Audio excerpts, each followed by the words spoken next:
So we're at the American Heritage Museum, a little bit outside of Boston, and they've been very nice. The museum is closed. It's not opening until late April, early May of 2019. So that means that they've given us the run of the museum. So I'm here with Sofilein, and we're just running across random vehicles that we want to go talk about. And you have said that you wanted to come to Matilda 2. Why, because this is high on your thickness rating, or? Something more or less like that. This thing, it just looks so unique, and it had such an interesting role, like kind of a short-lived one. Like we see tank design change so rapidly during World War II. Okay. Like from the very beginning, vehicles looked completely different by the end. They did. People learned a lot of lessons, and it moved very quickly. And I think the Matilda 2 had an interesting little place. And it's got some pretty unique features. Like you mentioned the side skirts, like no other tank looks quite like that. No. The shape of the front, the shape of the turret, it's pretty unique, and it had an interesting role with very well placed against. This thing gave the Panzers of the African Corps a lot of problems. Right, which is odd because it's an infantry tank. It's not really designed to be a cruiser. But you're talking about the shape of the front. It's something that a lot of people don't realize is this is very well sloped armor. They look at the front and say, I don't know, but you realize you got the sloping here. What they don't also realize is that the armor inside the hull here is pointed. This is a pointed nose, so there is horizontal sloping as well as vertical sloping. These are just stowage bins. They're very thick stowage bins, but they're just stowage bins, and they add like 2 layers of extra armor, which really helped them. I do like the little mount here for your iPhone. You can drive and you have your selfie being taken as you're driving along. Well, at least you would. This particular vehicle is off the road. But you're talking about how developments. When this was in the old museum, they had an ammunition display. And you'd start off the war with, say, a 40mm or a 37, and only 6 years later, you had the 128mm round off a Jagdtiger. Right. And that's just 6 years of development. And you look at the tanks we're using now that were designed 40 years ago. The M1 was, late 70s design, and we've gone from 105 to a 120. Right. In 40 years.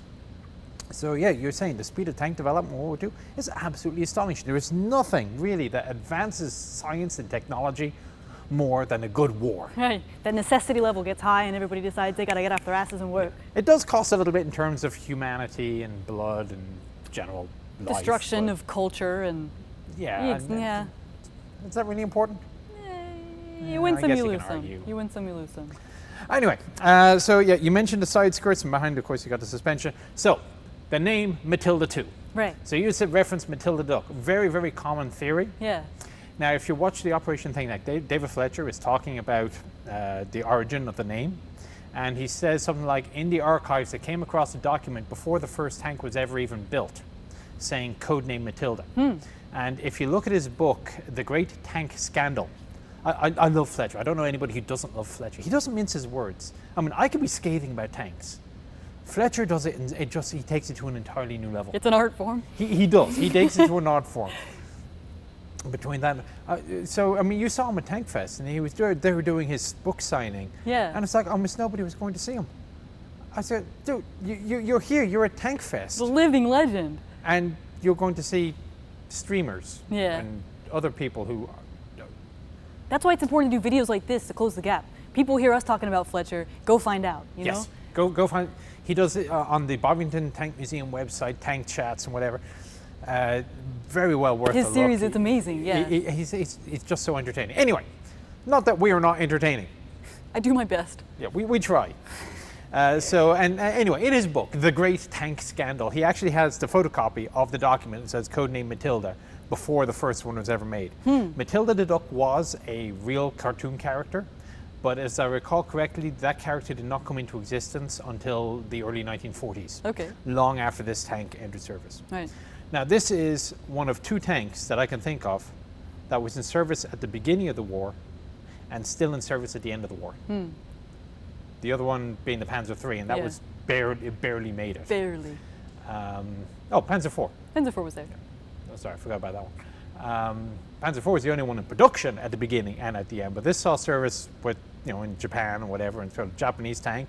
We'll laugh at it. It's slow. Has a pre-selector gearbox.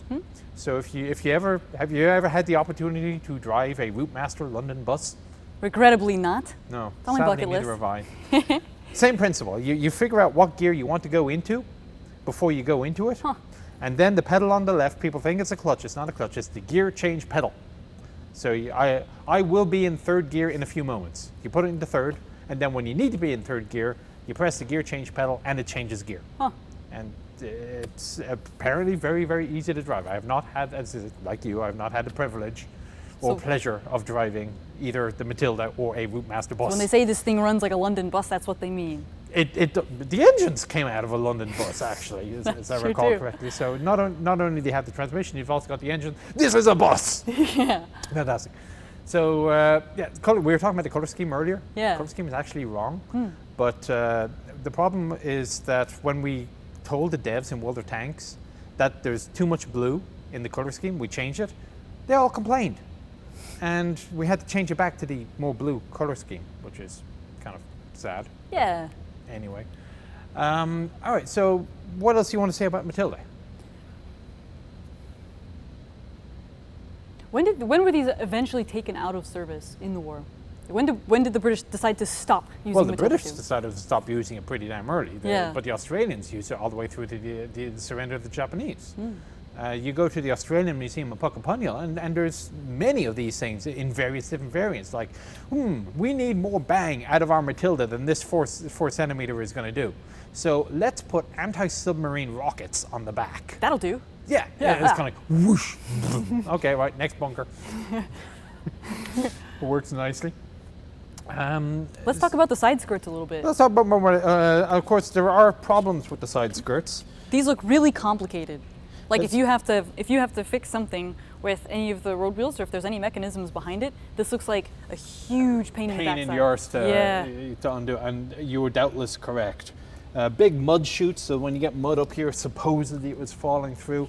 Some vehicles work better than others. Matilda apparently fairly well. But again, you think what this is going up against. The primary armored opponent for this thing was the Italian M13 with the 47, and this just blew right through it. And not that the Italian tanks were all that bad by 1939 standards. They just weren't designed to go up against something like this. But the Italians did have a very good 90mm gun, which always gets forgotten about compared to the German 8.8. But anyway, so yeah, it is a royal pain in the arse to fix, and well, gee, I wonder why no other British tank had the same skirting. But there you go. So let's have a quick look inside. Let's take a look inside. Right. So now we are inside Matilda. Ooh. 3-man turret, which is a good thing. However, yeah, even you look a little bit cozy. A little cozy. So positives and negatives. On the other hand, this actually got some pretty good features. It is a little unique by way of tanks. So imagine you're the gunner and you're about to service a target. You service targets. You don't get these service. I see. Put yourself in the appropriate position and let's see how it works. Okay, so where would be your traverse control? I would assume for traverse, maybe, well, this looks like it does something important, but I would imagine that you'd want... Right hand up a bit? How much is a bit? Well, Here. actually, Here. Yeah, there you go. So Yeah. that's your power traverse. Okay. Okay, so that obviously will go right and left. Right. Now, how would you go up and down? There's an interesting... Oh, perhaps it's there. This thing looks like it wants to be moved. There's a button here. Not appropriate for pushing it this time, but... All right, so right now the elevation lock is on. So go ahead, pull this lever down and to the right. I'm going to get my head out of the way. Oh, no, it doesn't want to go. Is there is out and down? Oh, duh, what the hell? Okay, I made that more difficult than it had to be. Okay, there we go. So now you are completely free floating. Right. So go back into that position and you'll see you have a shoulder guard here, right? Yeah. So this is basically a shoulder-fired rifle. Your right hand is correctly on the elevation control with the shoulder, and your left hand, thus, would be on that power traverse that I had your right hand on earlier. Which is this one here. So that is how you would control the gun.